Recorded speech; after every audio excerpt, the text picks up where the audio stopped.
Bonjour à tous les amis, très heureux de vous accueillir pour un tout nouveau quintet sur la chaîne YouTube Les Trotteurs ma passion, direction Pau, petite escale avec les sauteurs. On revient sur les résultats du week-end, il y a pas mal de choses à dire.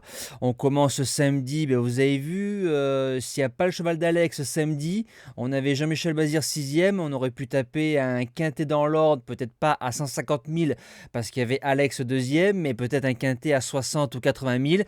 Vous avez vu que l'ordre, parfois, ça se joue à rien. Donc, on est premier, troisième, quatrième et cinquième. Course par course correcte.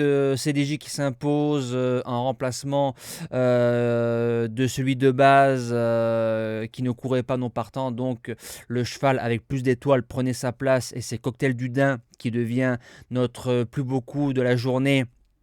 On fait une deuxième décima en quelques mois, donc ça veut dire 10 CDJ d'affilée, donc 10 fois vous touchez, c'est quand même pas mal, c'est pas courant, je me répète. Concernant Cocktail du Dain, pour moi c'est le meilleur cas de la génération, j'espère qu'il me donnera raison d'ici le critérium des jeunes. On passe à dimanche avec un tiercé écarté quintet en 6 chevaux, rien de fou, c'était une arrivée de favoris, course par course correcte dans l'ensemble, un 2 sur 3 dans le JDT, un pic 5 qui passe et le plus beau coup, j'ai sorti Gérèse. Je pouvais mettre Impératrice Eden, mais j'ai préféré Gérèse. Il y avait 16 euros placés, il nous fait 3,70. Je trouve que c'est pas mal. Les conditions du quintet de mercredi, donc le prix Auguste de Castelbajac. C'est du steeplechase, 4000 mètres, 16 partants. Quintet ouvert, comme bien souvent. On lance tout de suite la sélection. Base gagnante, j'ai pris le numéro 9, Black Boa, qui sera monté par l'excellent Geoffrey Ray. Pour moi, il a 5 sur 5 à Pau. Je lui en tiens par rigueur des deux sorties qu'il a, une distancée et l'autre dérobée parce qu'il n'a pas fait les parcours dans sa totalité. C'est un cheval qui va devant. Je l'ai proposé 3 fois l'année dernière en base gagnante. On l'a touché 3 fois, mais placé. Il est en 55 de valeur. Il a 4 courses de rentrée. Il a 10 ans, mais je trouve qu'il a encore de beaux restes. Je me dis que pour une 4e base gagnante, on vise la victoire. Il va devant et je pense qu'il peut aller au bout. L'opposition viendra du numéro 5, High Tech, l'entraînement de Daniel Amélé qui est en forme. 3 sur 4 sur le steeple de Pau. 4e pour sa première sortie sur le parcours, je pense, en préparation pour ce quintet-là, en faisant une rentrée de 2 mois devant.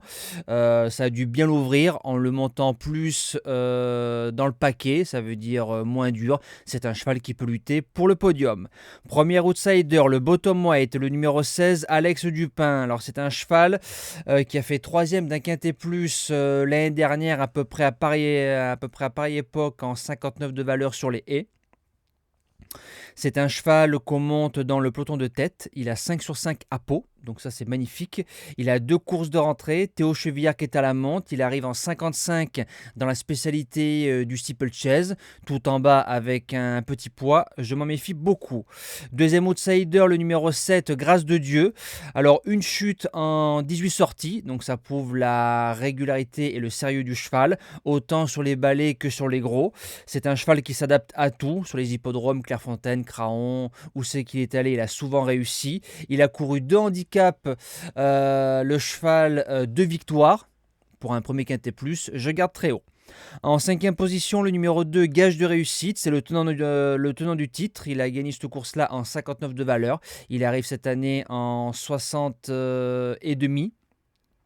La course de rentrée est bonne, et même très très bonne, s'il n'y a pas le contre-coup de la bonne rentrée. C'est un cheval qui va répéter et à coup sûr finir dans les 5. En 6e position, le numéro 6, Iji. Alors c'est un cheval qui a 3 victoires sur les programmes de Pau, dont 2 fois sur la spécialité du steeplechase. Rentrée gagnante, 2e course, à l'image de Gage de réussite, il y a moins d'expérience dans les quintets plus, mais l'impression visuelle est bonne. Je garde dans ma sélection, surtout que l'entraîneuse Madame Paco est très performante sur les hippodromes de Pau, même ailleurs, mais je l'aime beaucoup sur les hippodromes de Pau.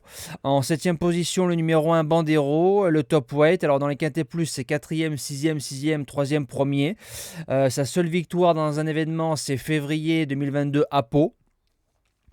C'est un cheval qui a gagné, l'épreuve de référence où on retrouve 4 ou 5 chevaux au départ de ce quintet-là. Maintenant, il se présente en 62 de valeur, mais comme c'est un bon cheval et un bon sauteur, en général, le poids, c'est moins, important que par rapport à d'autres, sauteurs.